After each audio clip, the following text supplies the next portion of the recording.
She is one of the brightest stars Hollywood has ever known, a symbol of grace, an Academy Award-winning actress, and a fashion icon admired around the globe. People still remember Nicole Kidman in Moulin Rouge, the red-haired muse who lived among the glittering lights of the stage, longing simply to be loved like anyone else. But Nicole's real life hasn't always been as glamorous as her career. After more than a decade together, she quietly stepped out of her marriage with Tom Cruise, leaving behind a moment that still echoes in the hearts of many. She once said, "I think I need to learn how to move forward without having to understand everything." And move forward she did. She went on to win an Oscar. She now owns a luxurious Manhattan penthouse, complete with a private elevator that brings her car right to her front door. Nicole has never been one to show off. But the quiet elegance of her life today, built on strength and resilience, continues to earn admiration. And today, you're invited to step into that world, a world shaped by grace, shaped by endurance, a world called Nicole Kidman. If you enjoy videos like this, please remember to hit the like button. It really helps us out. And feel free to leave a comment below. A red-haired girl with skin so sensitive she had to avoid even the morning sun. She grew up in a modest home in Sydney. No one could have guessed that inside her lived a dream big enough to reach all the way to Hollywood.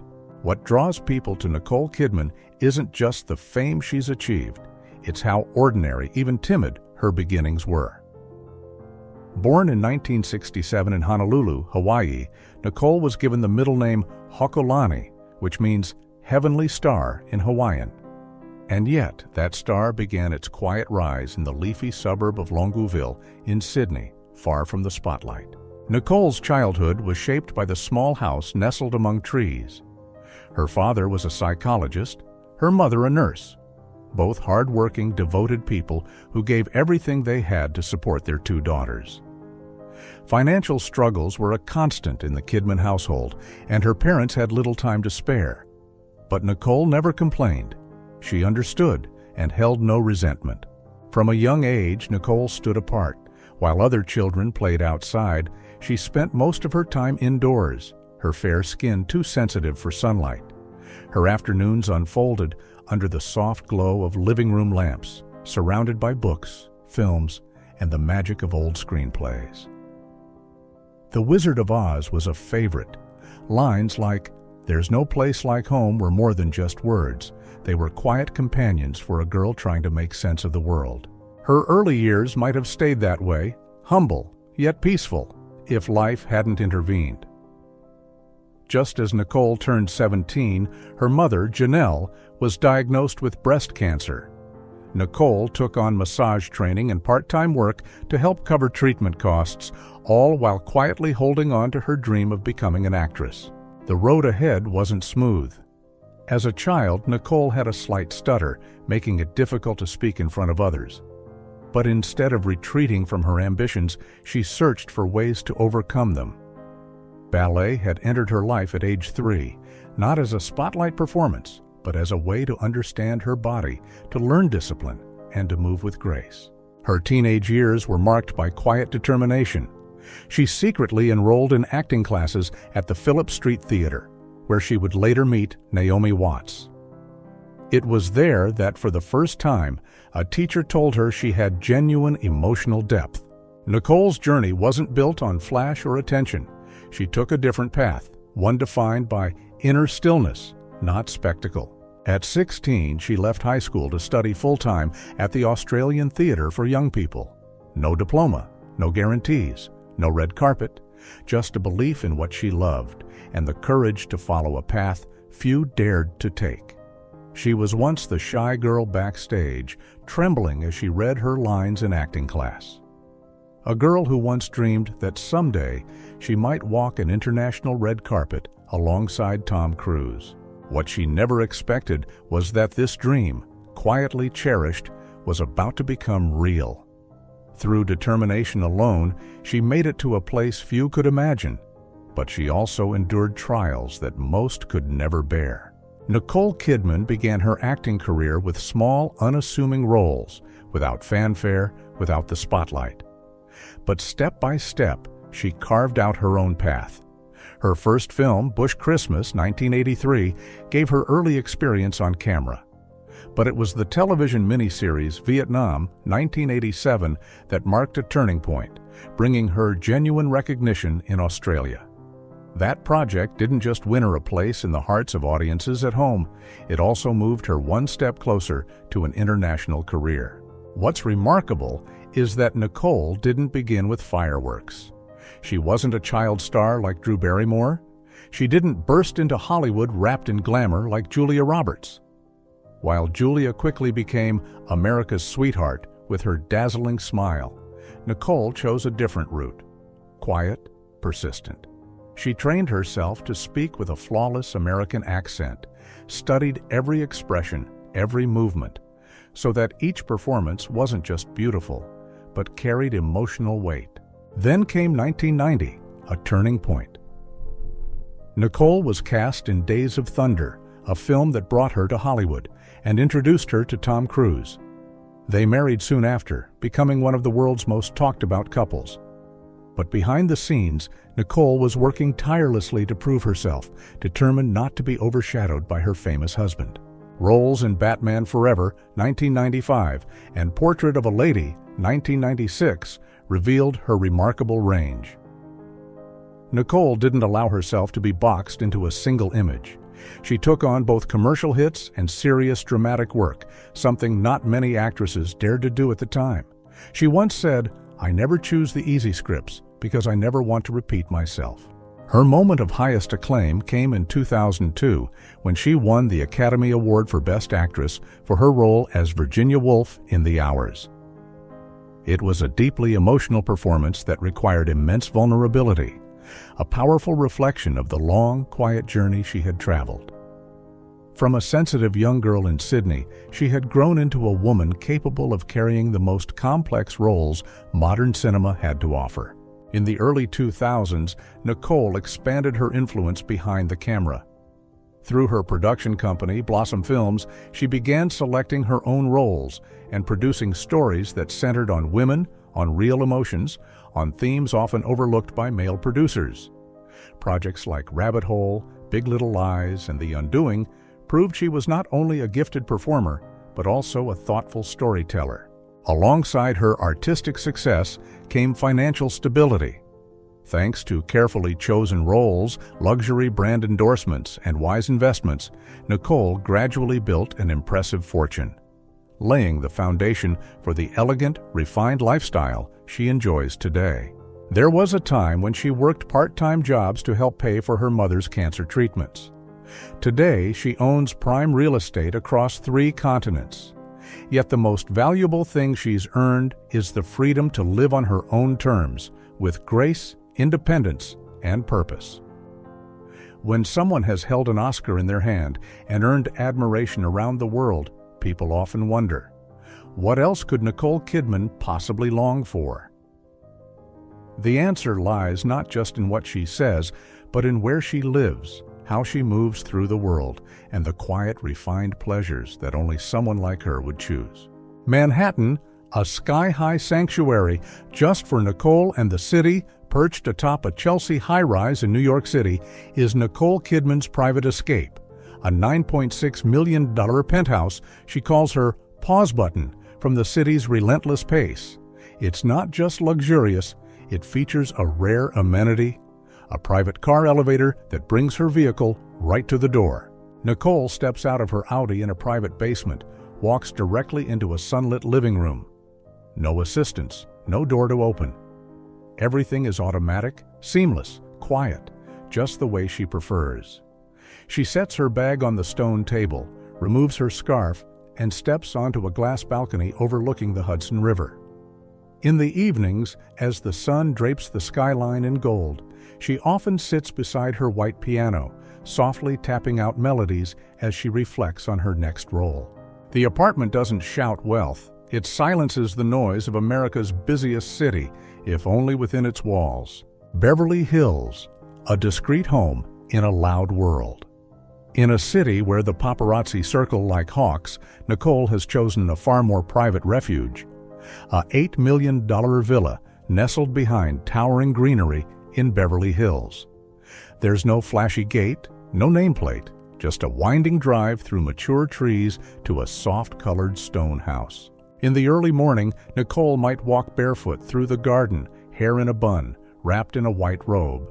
She never brings a phone on these walks. The pool reflects a woman at ease with herself, seasoned, serene, no words needed. Inside, the living room isn't decorated with awards or rare art, just hardwood bookshelves, a lavender vase, and linen-covered sofas, the perfect setting for reading scripts or listening to Keith Urban strum a tune. This home, by design, whispers one message to the world: I have nothing left to prove. Franklin, Tennessee. A quiet life. Once lived tucked into the rolling hills of Franklin, Tennessee, Nicole once lived on a 35-acre farm for over a decade, far from the spotlight. There, no one called her a star. She was simply a wife, a mother, a woman who rose at 6 to make breakfast, wore oversized shirts, and gathered tomatoes in a straw hat.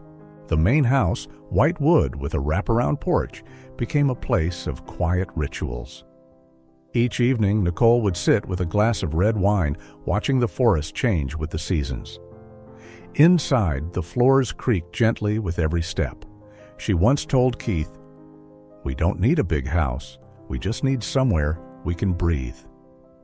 And for years, they lived just that way, until they sold the property in 2018. Sutton Forest, Australia, where the soul comes home. Unlike many stars who leave their homelands behind, Nicole has kept close ties to Sutton Forest, New South Wales, a classic country estate with paddocks, ponds, and horses. It's where she reconnects with the earth and with where it all began. When she returns, she often spends whole mornings walking the land. No guards, no cameras, just a leather notebook in hand where she jots down what she hears. Birdsong, the scent of mint, the color of the sky after rain. These notes sometimes become part of a performance or a script she'll later produce. In Sydney, she also owns a penthouse overlooking the bay, where each evening the harbor lights spill into her bedroom like a dream. She's not there often, but when she is, she plays an old song, maybe Edith Piaf, maybe Cat Stevens, and sits for hours, watching her hometown shimmer below. To Nicole, her homes aren't just possessions. They are reflections of a life carefully chosen, one not defined by excess, but by quiet, meaningful space. The garage, a glimpse into Nicole's inner world. When Nicole steps away from these havens, she doesn't rely on just any vehicle. Her garage is filled with cars that express character, not just wealth. Ferrari LaFerrari Aperta, silence in motion. The crown jewel is a $2.2 million Ferrari LaFerrari Aperta, one of only about 210 in existence. A hybrid supercar that blends a V12 engine with whisper-quiet acceleration. Nicole doesn't drive it for attention. She takes it out on quiet, sunny mornings along the Santa Monica coast. Leather jacket on, windows down, radio off. She lets the wind weave through her hair and listens to the soft rumble of the engine. "This car isn't just for driving," she once said. "It's for feeling." A quiet statement with deep resonance. Bentley Continental GT, elegance on cue. Her $300,000 Bentley Continental GT is the car of choice for high-profile events, premieres, award nights, gala concerts. With handcrafted interiors and near-silent acoustics, it's a cocoon of luxury. She steps out in ivory couture, clutch in hand, never rushed. The rear seats offer massage functions, cooled compartments, and Naim audio, the calm she needs before stepping into the media spotlight. Audi Q7 and A8, smart luxury for every day. Grace Nicole also owns an Audi Q7 and A8, totaling about $250,000. These aren't for show. They're practical, quiet, and refined. She uses the Q7 for school runs and countryside outings, while the A8 is her mobile office for meetings and film set visits. Each interior is customized. Cream leather seats, ebony trim, spacious back seats, perfect for revising scripts or writing longhand during drives. Lagonda 3L, a nostalgic work of art. Perhaps the most unique car in her collection is a 1950s Lagonda 3L, now valued around $150,000, but to Nicole, it's priceless. She acquired it at an auction in London, enchanted by its slender lines and quiet grace, like an old black and white film. On special days, she'll take it out with Keith, wrapped in silk and scarf, driving past open fields. No air conditioning, no touch screens, no voice assistants. Just the road, the engine, and a whisper from the past. A memory of who she was before all the spotlight. In Nicole Kidman's world, cars are more than transportation. They are personal choices, each one a reflection of how she lives, with care, with purpose, and with a deep sense of self. And when the wheels stop turning, her life continues, in quiet rooms filled with the kinds of joys most overlook, private, thoughtful, and deeply artistic. A collector of quiet beauty, rare books, silent stories in leather bindings. In her Manhattan library, Nicole keeps over 300 antique books, many first editions by 20th century women writers. Some were found in a dusty Paris bookstore. Others, like a signed Virginia Woolf volume, cost over $20,000 at auction. The room is quiet, walled in walnut, lit by soft amber lamps. She often reads there, pencil in hand, writing notes in the margins. While filming The Hours, she spent nearly a month in that room, living with Woolf, as she described it, searching for emotional truth in silence. Vintage perfumes, scents from lost eras.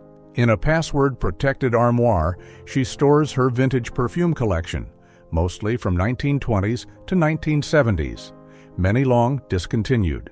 There's an original Chanel Bois d'Azil, worth over $5,000, and several rarities secured from international auctions. She doesn't wear them daily.